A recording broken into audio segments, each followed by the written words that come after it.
بسم الله الرحمن الرحيم.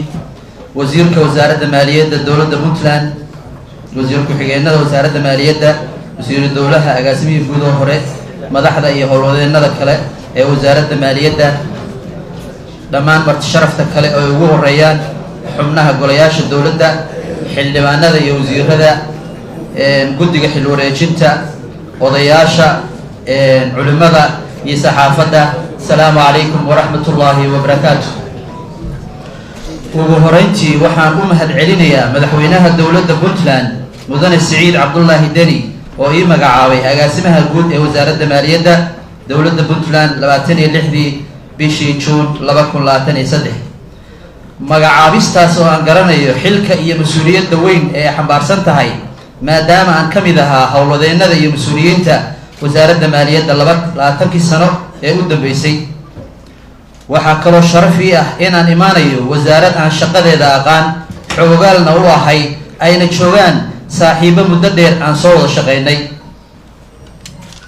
laga soo bilaabo 2019 waxaan aragnay isbedel cajiib ah oo ku yimid nidaamkeena maaliyadda guud oo ka soo baxay nidaam manual ah oo aan horumarsanayn una guuray mid ku dhisan hufnaan isla xisaabtan.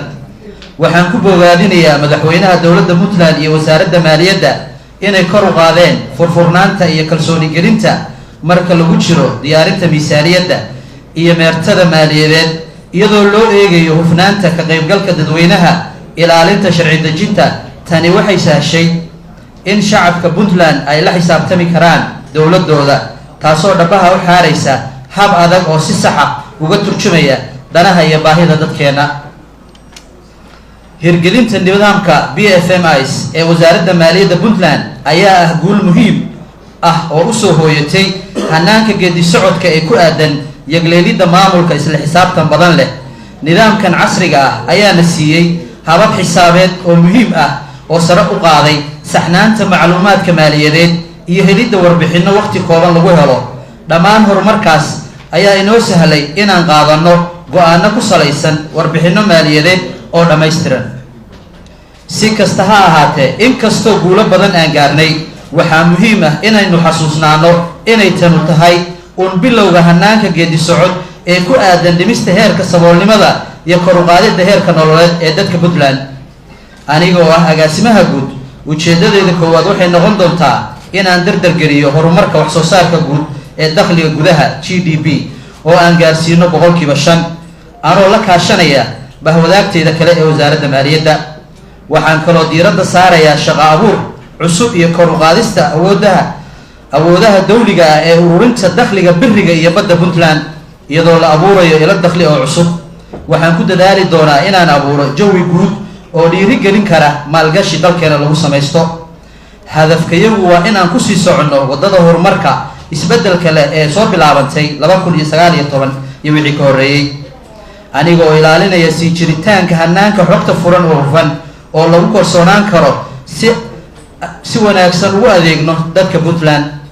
ugu horeyntii waxaan ku dadaali doonaa dhamaystirka 7 arrimood oo muhiim u ah xoojinta hufnaanta wasaaradda iyo kobaca maamulka maaliyadda ee Puntland. diyaarinta miisaaniyadda 2024 ayaa mudnaanta koowaad leh. dhamaystirka barnaamijyada xoojinta dib u habeynta nidaamka maamul ee wasaaradda maaliyadda oo hadda meel wanaagsan maraya. dhamaystirka barnaamijka tayeynta dakhli ururinta si kor loogu qaado dakhliga canshuuraha oo hadda maraya heer wanaagsan. number 4 waxaan bilaabi doonaa barnaamij lagu horumarinayo hufnaanta wasaaradda si kor loogu qaado kalsoonida shacabka.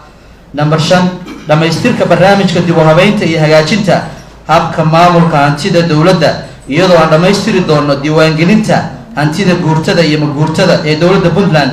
barnaamijkaas oo hadda maraya 80% in yar ka dhiman yihiin. number 6 dhamaystirka iyo hirgelinta nidaamka isdhexgalka qasnada dowladda ee TSA oo ay weheliso diyaarinta iyo faafinta warbixinada. number 7 ka qaybgalka horgeynta iyo abaabulka sharciyada la horgeynayo golaha wakiilada.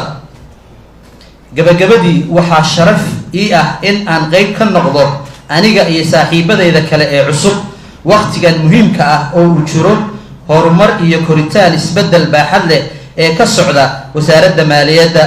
in aan idinku soo biirno si wada jira waxaan ku dadaali doonaa sidii loo heli lahaa dowladda puntland oo leh isla xisaabtan daafurnaan iyo barwaaqo waxaan rajaynayaa in aan si dhiiran ula shaqeeyo qof kasta oo idin ka mid ah si aan u gaarno himiladeenna guud waxaan idinka codsanayaa inaad ila shaqaysaan iguna garab gashaan mas-uuliyadda ballaaran ee la igmaday. Wassalaamu calaykum waraxmatullaahi wabarakaatu.